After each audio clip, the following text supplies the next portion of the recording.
If you want to publish a book, but you feel stuck, out of time, and you don't know what to do next, then it's time to finish the damn book. Here's your host, Susie Schaefer.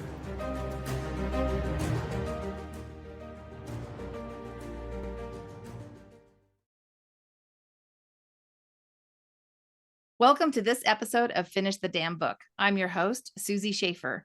My guest today is Jan Barlow, a social impact architect and founder of Better Job Fit, a nonprofit organization dedicated to empowering and growing individuals, businesses, and communities through capacity building initiatives. After a successful career in business development with a global pharmaceutical company, Jan experienced firsthand the damaging effects of a poor job fit. A sudden change in management left her misaligned with her role, leading to severe personal and professional consequences. This turning point fueled her mission to help others avoid the same fate and thrive in roles where they are truly aligned. In 2019, Jan founded Better Job Fit, originally serving military veterans and foster care alumni.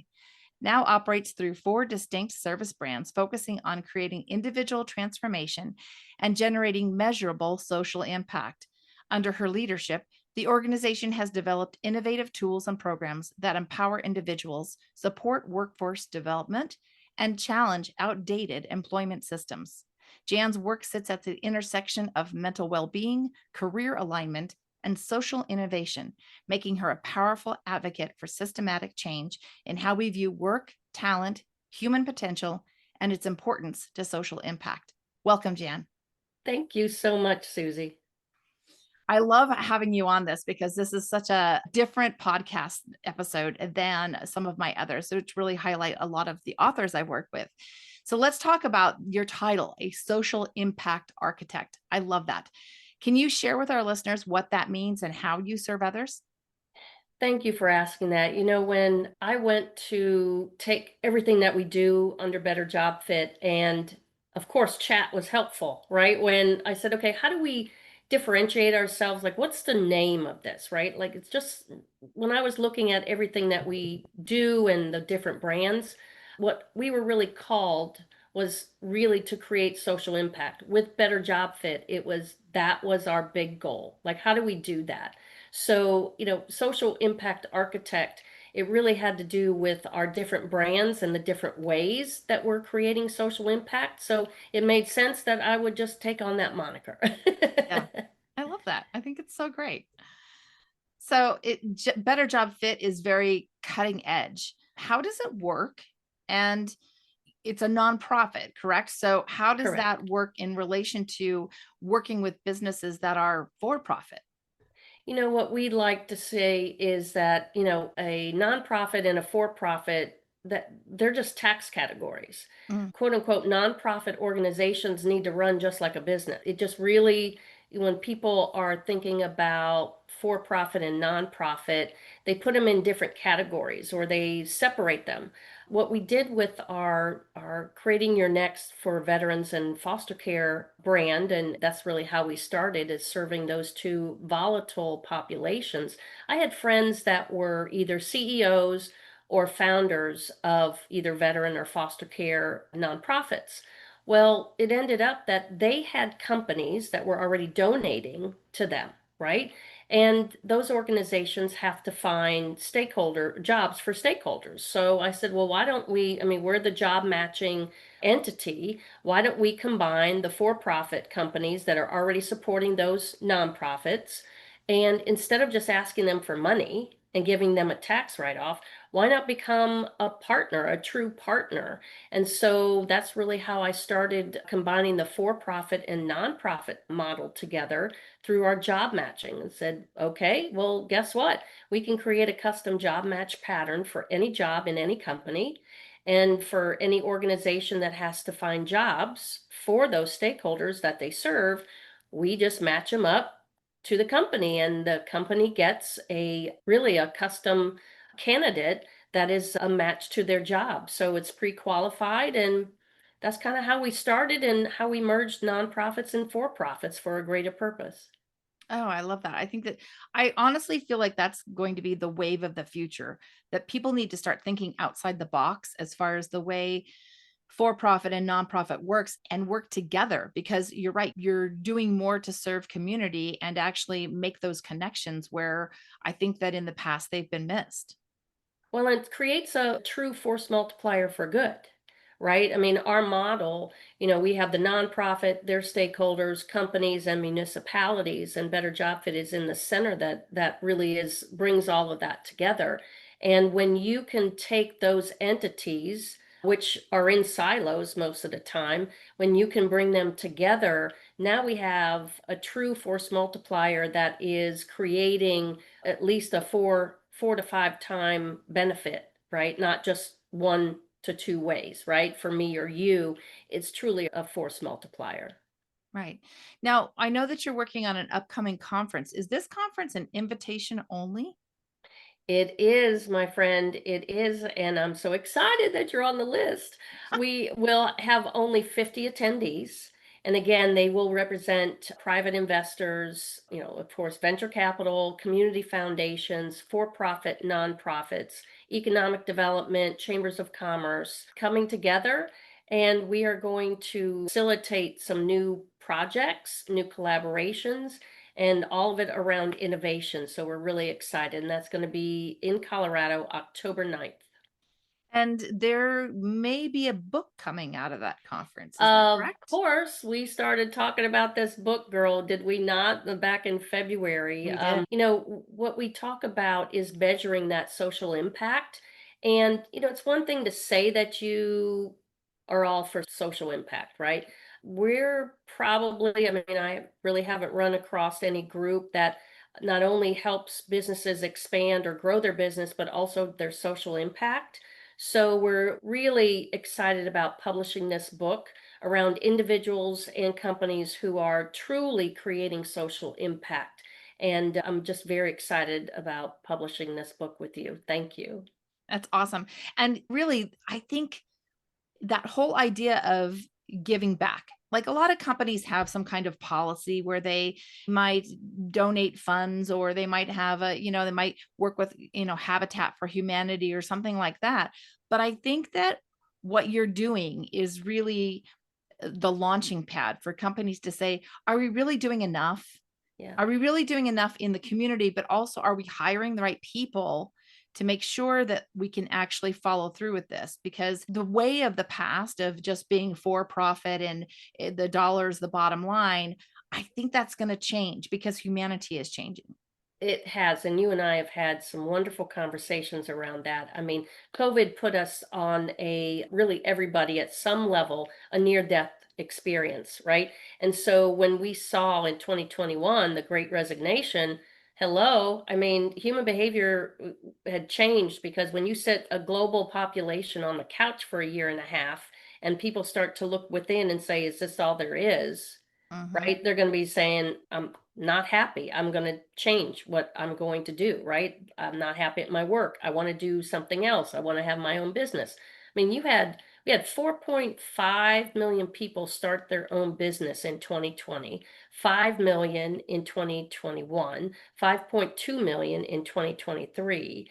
And I can't think of what last year's numbers were, but when you talk about human behavior change, the Yeah. systems that we are outdated, have been outdated, right? So that's why we're excited to be able to, launch our social impact event, because that's really where it's at, innovation and true collaboration from where we are as human beings now, right? Yes, absolutely. And along with entrepreneurship being on the rise, it also is forcing the big box companies that we're still going to use, but they're going to exist, but they're going to have to take a look at their own policies and their own environments to say, hey, are we providing enough to our employees? Do we have the right leadership in place? Like, what are we doing? Because otherwise they're going to constantly go through, staff, and we know that in any company your staff is the number one most expensive part on your balance sheet, right? So It's your most yeah. expensive, right? And it's your most vital assets, right? Your intellectual property. I mean, how many people we know that look at us? I mean, Us are as great examples.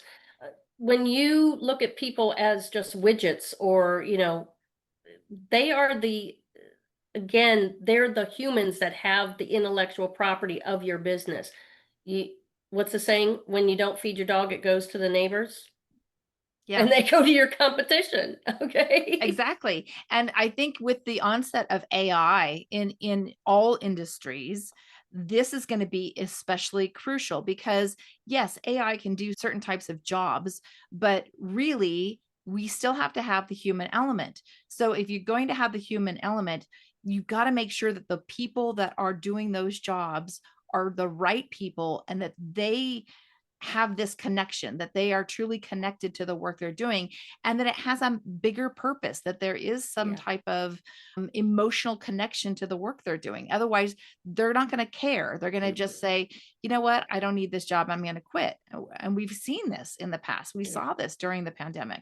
And now it's becoming more evident that we have to feel that connection and that we are doing something and we have purpose and mission behind what we're doing for work every day. We have to, that conscious awareness, right? We've moved into the era of higher consciousness. And, I see a gap, right? The people who have risen to empowerment, and then people who have dropped down to more fear based, right? Mm-hmm. And I got to be honest, for human beings, work, they got to be fed. You got to know, you got to be able to tap in to what their potential is. And if you're not using AI, the right or the true job matching AI, to understand how to maximize a person's potential, to feed them, because that's really what it's about. It's not about a job description. It has never been about a job description, right? Exactly. Yeah. So, with the shift in your career, what types of spiritual or faith based experiences did you have when you left the corporate world and you embarked on this entrepreneurial journey?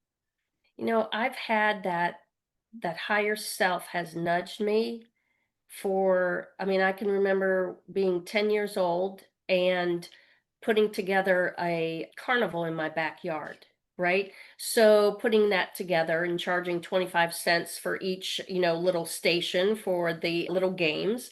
I have a brother who has cerebral palsy. So he's 5 years older than I am. And my parents were big volunteers. So we, at an early age, were already volunteering for the Cancer Society, putting, stamps on direct mail pieces. So that was already in my DNA.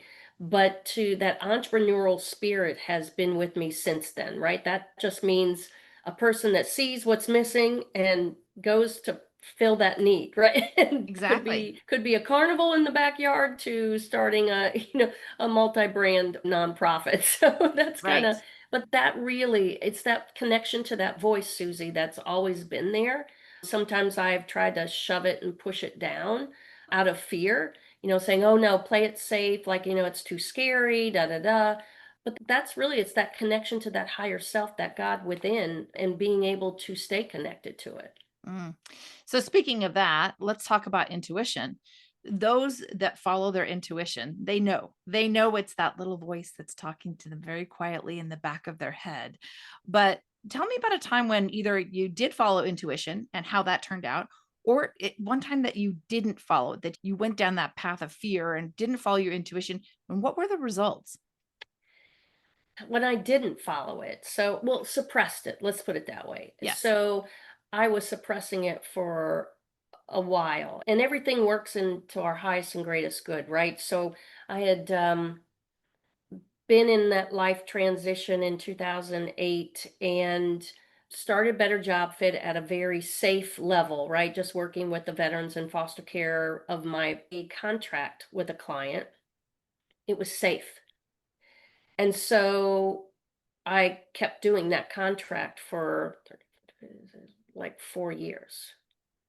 And that nudge all the time of, like, you're done with this, like, you need to move on. But then that other side of me says, this is safe money. Mm. Why can't you just be happy with this? Like why do you feel the need to, like, change? So it was that back and forth, but then circumstances aligned, And I took the jump. I said, look, okay, I can't continue this. Like I kept on trying to stuff it down for 4 years, or at least definitely the last 2 years, right? And I said, I got to make the jump because if I look at it from the perspective of if I were to die today, what would I regret? Because Mhm. I like to live my life just by asking myself that question. If I want to make a decision, would I regret not doing it? Yeah. So when I did it, it was that being okay with saying, hey, I would regret it if I didn't make the change. And I think that's really an interesting point too, because regret is one of those things that I feel like most people have regrets. And I've always been of the idea that I don't live my life with any Yeah, regrets. I don't regret anything. exactly. Even though I spent over 30 years in corporate America, there are so many things that I learned from each and every one of my jobs, my career paths, because I changed so many times. It was like I would get bored with something and move on, or it just wasn't a good fit. I was always searching for the right thing, but I never have regret over any of those situations or any of my relationships because there's something that I was able to take away Yeah. from all of those. And that is what makes me who I am today, and how I can work with a variety of different Yeah. authors in order for me to understand their perspective. It gives me this Exactly. it gives me this really comprehensive worldview of things, and able to say, people are okay to have their own opinions, their own thoughts, their own Yeah. beliefs, their own values, right? And I think that that is really important. And especially in the work we do, where we both Yeah. serve other people, it's important that we hold space for them, so to speak, so that people can kind of create their own journey, whether it's an entrepreneur, starting a business, working with a corporation, however that looks. And I think that the work that you do ties directly into that. Well, thank you. And with all our brands, that was the really the focal point is to follow individuals, businesses, and communities in their path of growth, right? So it doesn't matter whether it's our behavior diversity brand, creating your next brand, our Human Revolution Disruptor Summit, or our social impact group, that really is about people's allowing the evolution of people, of an individual, of who they are. I'm like you, Susie. I'm like, there's no mistake. Like, Nope. and we get to choose whether we regret something or not. So I just choose, the best way to make a decision. You hear that voice, you're getting a nudge. If you resist it long enough, it'll manifest in physical, right? Dis-ease, right? Mhm. So if you're experiencing that, you're going against your natural grain, right? Exactly. That's to me, that's the first indication, right? From past experience, knowing that it didn't Yes. turn out well that last time. So Yeah. And sometimes that's what I call those. Okay. I call those love nudges from the universe, yeah. when you kind of are getting the inkling. But then sometimes if you don't pay attention, you get a love shove, which means, okay, Yeah. your whole world gets turned upside down. You go Yeah. through a catastrophic event, whether it's losing a job, a divorce, whatever that may Yeah. be, because it's the universe saying you've got to pay attention to the signs. Right? And sometimes you have to get like rock bottom. Like for me, I remember one time, yeah, I could, I was going through after the transition in 2008, I said, well, I guess I could you know, go find a job at, whatever, supermarket or whatever. But something told me, you got to get deeper. Mm, This is like you got to now go deeper and feel a loss or feel more, it would put a band-aid on it, right? Like I, right. I knew that there was a deeper lesson that I had to learn and I had to expose myself to because Exactly. it wasn't going to be learned if I just kept on putting the band-aid, right? And it just wasn't going to be that depth of learning Yes.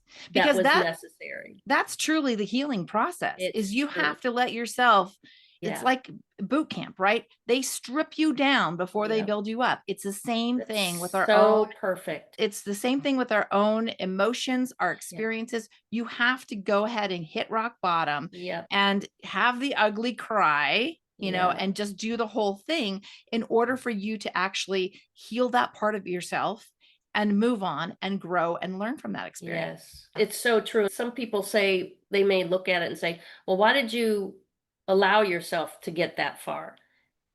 Like you said, in order to really start over, to start from scratch, I consciously said, you know what?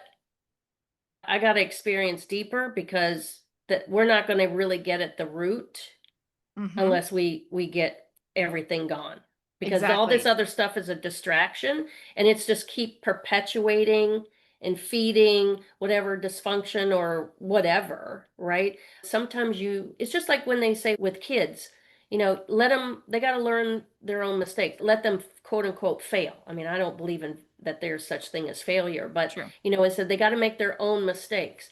No, people deserve, like you shared, people deserve, they have a right to experience the contrast of this physical world. That's Exactly. what makes us, right? Yes. To me, that's a privilege. When you are trying to enable somebody or whatever, you're taking away their right to experience it for themselves. Yes, I totally agree with that. I totally agree. So, do you have any final words of wisdom that you'd like to offer our listeners? I got to be honest, that voice, if you're hearing that voice, especially more so since COVID, you're raising your level of awareness, you're seeing a gap between, how you view the world and what's going on, what you're seeing on TV or experiencing from other people. Know that it's not a bad thing. You're just leveling up, right? Yep. You're becoming more empowered, but that means you're going to see the gap. You're Yep. going to see more of the gap. The higher you are raised in your level of awareness, the more you're going to feel that gap between everybody else. And Yep. that's okay, right? That it's natural. You're just becoming elevated, Yes. right? You're being conscious about what you want to experience in this world. So Yes. there are people like us that we're here. There's Yeah. support. Yes, exactly. And sometimes when you go through that elevation process, you do see things drop out of your life, Yeah. people, jobs, situations, because that no longer is resonating at that same level of vibration. And so it's okay to let those things go, right? It's so Send them true. off. You just let, they served you well. It's just like when you go through your closet to clean, right? Yes. Let you thank the clothes that gave you joy. You now bless them to be able to serve somebody else. It's just natural, Yes. right? Yes. I wholeheartedly agree. So what do you think? Should we pull 3 cards for the listeners and see what Yes. comes out Hello. today? Especially let's put it out there for, I would like to honor this and to be a message for anybody that is experiencing that level of awareness, that jump, that elevation, to see what message is Okay. called for them. Let's just see what the cards have to say. First card out. This is interesting because you and I talked about this even before we started this call. It's a 19 card. So in numerology, 1 plus 9 is a 10. A 10 is really 1 plus 0 is a 1. So really it's saying that you are at the end of a cycle. You're really wrapping up that cycle and you've energetically already started the next one. The card is flexible. Okay. And so the woman on the card is she's doing like a little gymnastics back bend on top of an egg. So it says that the egg is a representative of fertility, creation, the birth of something new. And sometimes when we are going through these changes in our lives, we're starting new chapters, we have to remember to remain flexible. If we are Yes. too rigid in our thought, in our patterns, in our behaviors, it's going to give us that dissonance, right? So it's not going to be meshing. So you've got to go with the flow. You've got to be flexible. So I love that card too, by the way. It's just really a beautiful card. The next one is a 51 card. So 5 plus 1 is 6. 6 is the number of love. This card is milk and honey. So this really shows, and this card has a blue tablecloth, a blue gingham tablecloth. It reminds me of Dorothy's pinafore in The Wizard of Oz. There's also a rainbow on here. So this very much has Wizard of Oz vibes. And so Dorothy, one of her sayings was there's no place like home. So Yeah. that feeling of being secure and being in a place of peacefulness, happiness. That is part of the vibration of milk and honey. In the picture, there's a little elephant in the milk and honey. And so, he's splashing around. He's so happy. He's so joyful. So, it's also, elephants are super intelligent. Milk and honey represents nourishing your body. So take good care of yourself. Yes. Remember, somewhere over the rainbow, there's no place like home. All those catchphrases are really about reminding us that you have the ability to be in your happy place at any time. Just bring in that energy, because it's all up to you, right? Absolutely. And then this is interesting. So the next card is a 39. So 3 plus 9 is a 12, which reduces to a 3. 3 is the number of the teacher. And so this is new life. It's saying, you know what? Stretch, yawn every day. Start it as if it's the beginning of your new life. And you're going to bring in that energy to say, let's give me the energy. Let's bring something in that's going to help me with whatever those new ideas, that creativity that's coming in, that I know I need to be flexible about it. I just remember, home is where the heart is, and feeling that real sense of security and peace, and just stepping into the new life, because you know what? You got one shot, and it's now. That's right. Right? You got one shot. So take it. And not worry about what anybody else thinks, because respectfully, it's none of our business what somebody thinks about us. That's one of my favorite mantras. And I have to say, that was the thing that got me through a lot when I was building my business. And, when I built my business, I was working 5 jobs at one time, and slowly I was able to let them go as my business built. And it took a while, but I had to stick with it. I had to have that perseverance. But the one thing that really helped me get over imposter syndrome was saying, other people's opinion of me is none of my business. And because it just released me from having, imposter syndrome, or, comparing myself. That self-comparison to other people is so detrimental. It doesn't serve any of us well at all, and your story is different than somebody else's story. And why? But why would we do that? Yes. But that's exactly why we need to share our stories, because we do find similarities and things that we have in common, but also it helps us celebrate our uniqueness. Absolutely. Yes. So any parting words, Jan? My friend, thank you again. It's just always such a joy to share space with you and share your energy. And thank you so much for inviting me. Well, I appreciate you being here today. How can people find you?